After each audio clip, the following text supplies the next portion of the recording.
Bonjour, je suis contente que tu es là.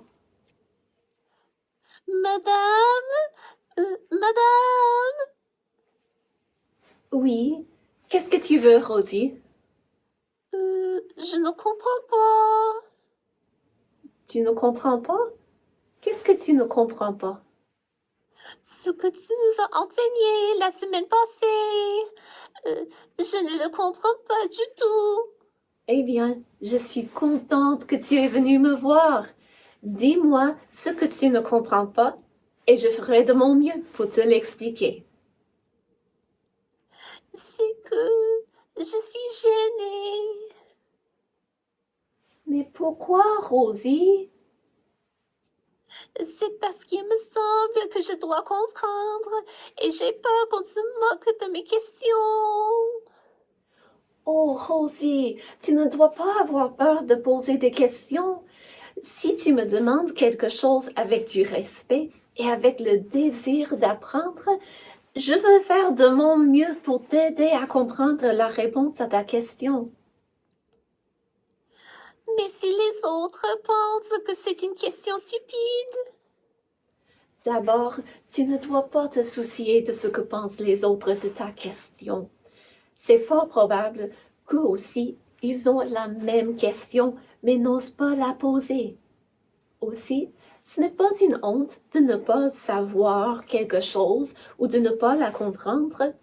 Il y a beaucoup de choses que nous ne savons pas parce que nous sommes limités.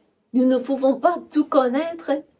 Donc, il n'y a pas de honte quand on avoue qu'on ne connaît pas quelque chose ou qu'on ne comprend pas quelque chose. La honte, je trouve, c'est d'avoir les moyens pour comprendre et de les refuser. ça ne te dérange pas si je te pose des questions. Pas du tout. Vas-y. Je ne comprends pas tout ce que tu nous as enseigné des animaux venant de la mer que Daniel a vu. Je comprends très bien. La première fois que je l'ai entendu, je ne comprenais pas très bien. Et même aujourd'hui, il me reste beaucoup à apprendre. J'ai toujours des questions là-dessus. Tu ne comprends pas tout. Non, Rosie, je ne comprends pas tout. C'est Dieu seul qui connaît tout. La prophétie, c'est comme un mystère. Aimes-tu les mystères? Un mystère, c'est où on ne sait pas qui a fait quelque chose et on aide le détective à trouver des indices. C'est ça. La prophétie, c'est un peu comme un mystère. Sauf, ce n'est pas une histoire inventée. C'est ce qui va arriver. Et Dieu nous décrit certaines choses qui sont comme des indices. Mais il ne nous révèle pas tous les détails.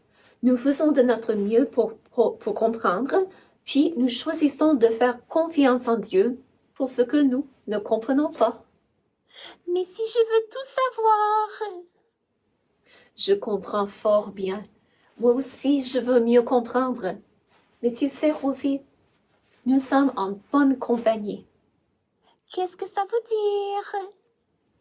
Daniel aussi ne comprenait pas ce que Dieu l'a révélé en vision. Il avait des questions. Daniel ne comprenait pas? Non. Et il a fait comme toi. Il a posé une question. Il a demandé une explication. Peut-être que la leçon aujourd'hui va t'aider à mieux comprendre la vision qu'il a eue. J'aimerais ça. Et aussi, j'aimerais t'encourager à continuer à poser des questions. Tu verras, tant que tu grandisses, qu'il y a des choses que tu comprendras mieux quand tu seras grande. Et ça ne veut pas dire que tu n'es pas capable de comprendre les choses en ce moment, mais c'est tout simplement que il y a certaines choses qui prennent du temps pour les comprendre. Donc, continue à poser des questions et n'oublie pas que tu peux demander à Dieu de t'éclairer. Ok. Si nous le faisions tout de suite, nous pouvons en même temps demander Que Dieu éclaire nos amis qui écoutent l'école du dimanche et qui étudient la Bible avec nous. Oui, oui, oui. Prions. Père céleste, aide-nous à poser nos questions, à chercher à comprendre et à te faire confiance pour ce que nous ne comprenons pas. Au nom du Seigneur Jésus. Amen.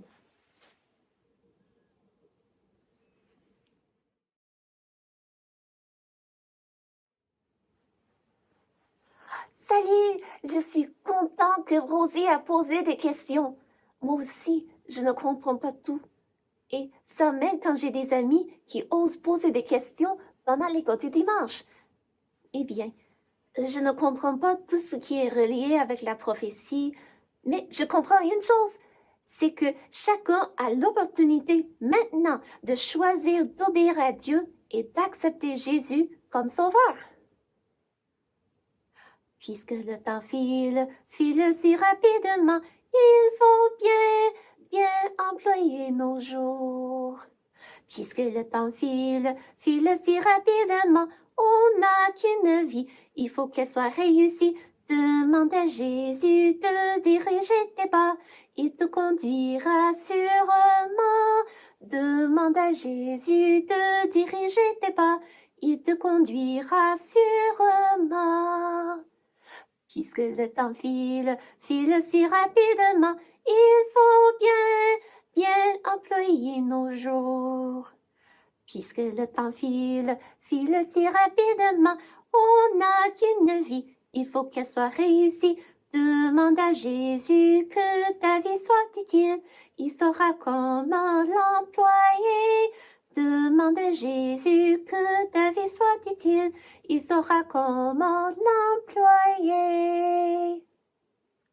Puisque le temps file si rapidement, il faut bien employer nos jours. Puisque le temps file si rapidement, on n'a qu'une vie, il faut qu'elle soit réussie.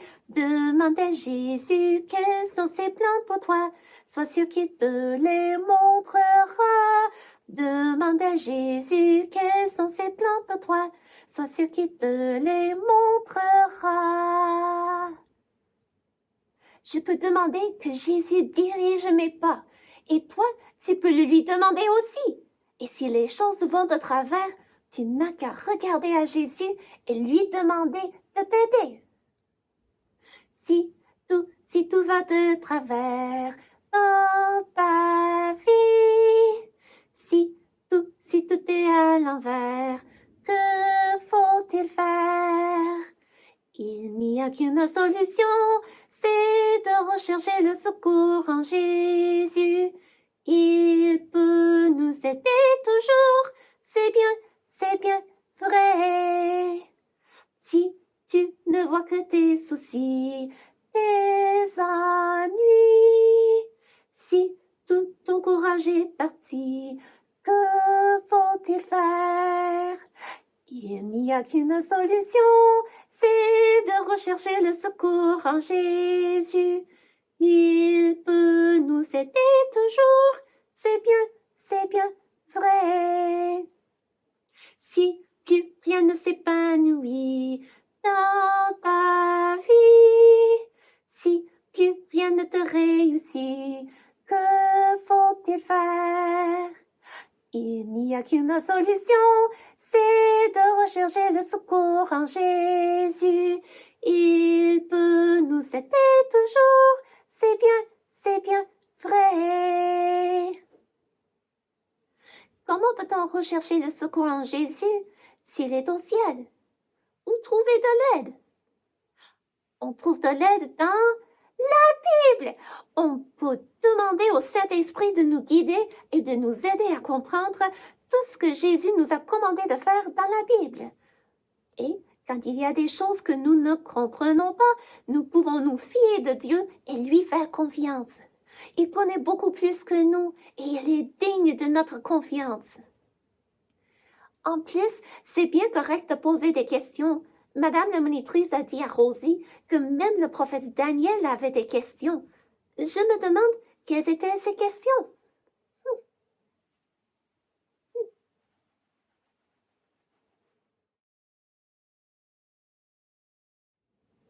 N'oublie pas que tout ce que nous avons appris dernièrement était une vision que Dieu a donnée à Daniel. Sous l'inspiration du Saint-Esprit, Daniel nous a écrit les principales choses de ce qu'il a vu. Mais Daniel, comment a-t-il réagi à la vision? Au chapitre 7 du livre de Daniel, au verset 15, il nous explique: « Moi, Daniel, j'eus l'esprit troublé au-dedans de moi, et les visions de ma tête m'effrayèrent. » Ce serait effrayant, justement, de voir ces 4 animaux terribles. Et puis, nous avons de l'aide pour comprendre ce qu'ils représentent. Daniel aussi avait de l'aide, mais il n'avait pas le Nouveau Testament pour le guider. Pourquoi? Parce que Dieu ne l'avait pas encore donné à cette époque. Daniel n'avait que la plupart de l'Ancien Testament. Et puis, même en ayant plus d'aide pour comprendre, je dois avouer que j'ai, moi aussi, l'esprit troublé quand je pense à combien ce sera terrible quand régnera pour un temps la petite corne que Daniel a vue s'élever et parler avec arrogance. Daniel nous dit au verset 16, « Je m'approchai de l'un de ceux qui étaient là, et je lui demandai de me révéler la vérité quant à toutes ces choses. Il me répondit et m'en fournit l'explication. Ces 4 grands animaux, ce sont 4 rois qui s'élèveront de la terre. Mais les saints du Très-Haut recevront le royaume, et ils posséderont le royaume éternellement, d'éternité en éternité. » Daniel a eu l'explication que je t'avais déjà partagée quand nous avons regardé chaque animal ensemble. J'avais déjà lu cela en avance. Et chaque animal représente un roi qui s'élève pendant un temps. Mais Dieu, appelé ici le Très-Haut, est à la tête de tout. Et c'est lui qui est vraiment au contrôle de leur règne et qui lui-même régnera à jamais. Mais Daniel avait toujours des questions. Et sais-tu que c'est bien de poser des questions quand on en a? Donc, Daniel a posé ses questions. Au verset 19, « Ensuite, je désirais savoir la vérité sur le 4e animal, qui était différent de tous les autres, extrêmement terrible, qui avait des dents de fer et des ongles d'airain, qui mangeait, brisait et foulait aux pieds ce qui restait. Et sur les 10 cornes qu'il avait à la tête, et sur l'autre qui était sorti, et devant laquelle 3 étaient tombés. Sur cette corne qui avait des yeux, une bouche parlant avec arrogance et une plus grande apparence que les autres. Je vis cette corne faire la guerre aux saints et l'emporter sur eux, jusqu'au moment où l'Ancien des jours vint donner droit aux saints du Très-Haut, et le temps arriva où les saints furent en possession du royaume. » Daniel voulait savoir ce que tout cela voulait dire dans sa vision. Et nous avons déjà discuté du fait que la petite corne représente un dirigeant qui va dominer pendant un temps sur la terre. Mais prenons note qu'il ne dominera pas pour toujours. L'Ancien des jours, c'est un autre nom pour Dieu le Père, va donner droit à ses saints et ils seront en possession du royaume. Dieu est au contrôle, même pendant le temps où la petite corne aura du pouvoir. Celui qui expliquait ces choses à Daniel continuait. La personne, me parla ainsi. Le 4e animal, c'est un 4e royaume qui existera sur la terre, différent de tous les royaumes et qui dévorera toute la terre, la foulera et la brisera. Les 10 cornes, ce sont 10 rois qui s'élèveront de ce royaume. Un autre s'élèvera après eux, il sera différent des premiers, et il abaissera 3 rois.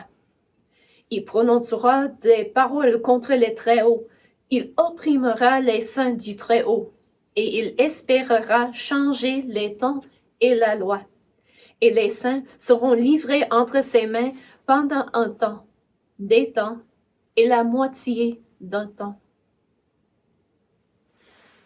Ce dirigeant, représenté par la petite corne qui parle avec arrogance, va espérer changer les temps et la loi. Il va essayer d'établir un nouvel système de vie sur cette terre, mais il échouera. Il n'aura son pouvoir que pendant un temps, le temps que cela lui fut donné. Oui, il aura du pouvoir sur les saints, sur ceux qui croient en Dieu, mais ça ne durera que le temps déjà déterminé. Et la Bible nous dit, regarde au verset 25, que c'est un temps, des temps et la moitié d'un temps. Nous savons en regardant ailleurs dans la Bible que ça veut dire 3 ans et demi. Un temps, un an, des temps, 2 autres ans, et la moitié d'un temps, la moitié d'un an. Donc, il aura ce pouvoir pendant 3 ans et demi. Et c'est tout. Qu'est-ce qui arrivera après ces 3 ans et demi? Regarde avec moi au verset 26. Puis viendra le jugement, et on lui ôtera sa domination, qui sera détruite et anéantie pour toujours. Le règne, la domination et la grandeur de tous les royaumes qui sont sous les cieux seront donnés au peuple des saints du Très-Haut. Son règne est un règne éternel, et tous les dominateurs le serviront et lui obéiront. Dieu va donner le règne à son peuple. Ça veut dire que c'est vraiment lui qui est au pouvoir et au contrôle. Et le règne de Dieu, c'est un règne éternel qui ne cessera jamais. Au verset 28, ici finirent les paroles. Moi, Daniel, je fus extrêmement troublé par mes pensées. Je changeais de couleur et je conservais ces paroles dans mon cœur. Ce n'est pas surprenant que Daniel était troublé. C'est effrayant de penser à ce qui va arriver quand on voit tout le mal qui se produira.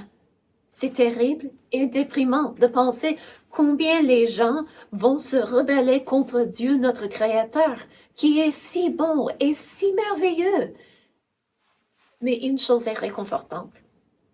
Peu importe ce qui arrivera, je sais que Dieu le sait d'avance, qu'il est au contrôle et qu'il va un jour donner des récompenses à ceux qui l'ont suivi.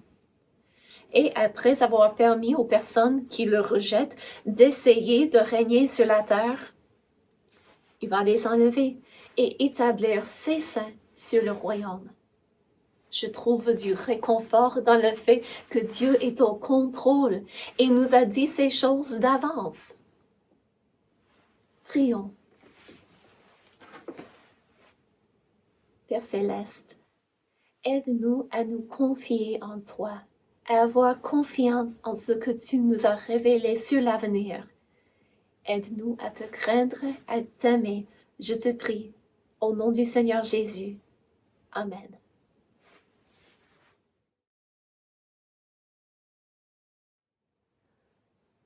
Oh, il y a tellement de choses à comprendre.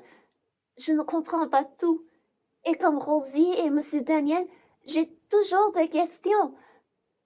Je peux entendre Madame la monitrice qui dirait Noiro, s'il y a des choses que tu ne comprends pas, fais ce que tu sais que tu dois faire. Concentre-toi sur ce que tu comprends et fais confiance en Dieu pour le reste.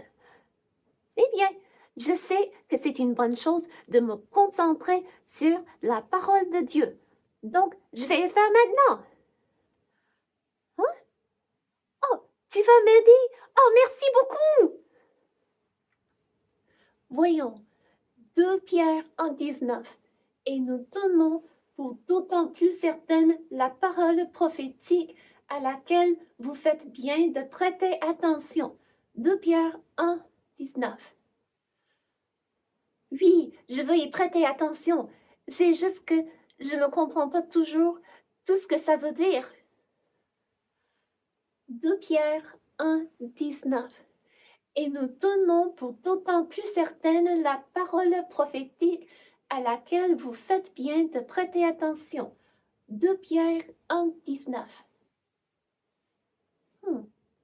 Même si je ne comprends pas tout, je peux avoir confiance en ce que je comprends et je peux mettre en pratique ce que je comprends. Et ce que je comprends, c'est que la parole de Dieu est certaine et digne de mon attention. Ça veut dire que je dois y faire attention en la lisant et en obéissant à ce que je comprends. 2 Pierre 1:19. Et nous tenons pour d'autant plus certaine la parole prophétique à laquelle vous faites bien de prêter attention. 2 Pierre 1:19.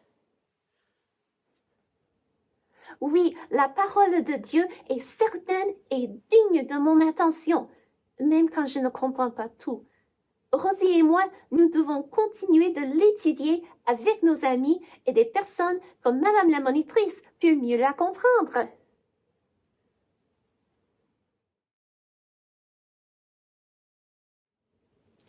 As-tu tout compris de la vision que Daniel a eue? Non. Oh, moi non plus. Il me reste toujours des choses à comprendre. Mais ne nous décourageons pas. J'ai eu un professeur, à un moment donné, qui a dit à ma classe que nous allions comme labourer nos pensées dans un sens, puis revenir pour attaquer le sujet dans un autre sens. Il a dit que ça prendrait beaucoup de temps avant de comprendre le sujet. Je sais que c'est la même chose avec la prophétie. Ça prend beaucoup de temps et d'études avant de saisir certaines choses. Mais à la base, nous pouvons tous comprendre que Dieu connaît l'avenir et qu'il est au contrôle des choses. Je peux comprendre cela. Moi aussi, Rosie. Et malgré le fait que nous avons quand même des questions et des choses à comprendre, nous pouvons nous concentrer sur ce que nous comprenons. Pour le reste, nous pouvons faire confiance en Dieu. Il est bon, il est juste, il nous aime et il veut que nous fassions confiance en lui. Si tu n'as pas encore mis ta confiance en Jésus comme sauveur, je t'encourage de le faire dès maintenant. Il n'est pas trop tard. Et si tu l'as déjà fait, n'oublie pas que Jésus a promis de ne jamais abandonner ceux qui ont cru en lui. Soyons résolus de nous confier en Dieu qui, quand nous ne comprenons pas. Merci d'être là. Tu voulais? À la prochaine!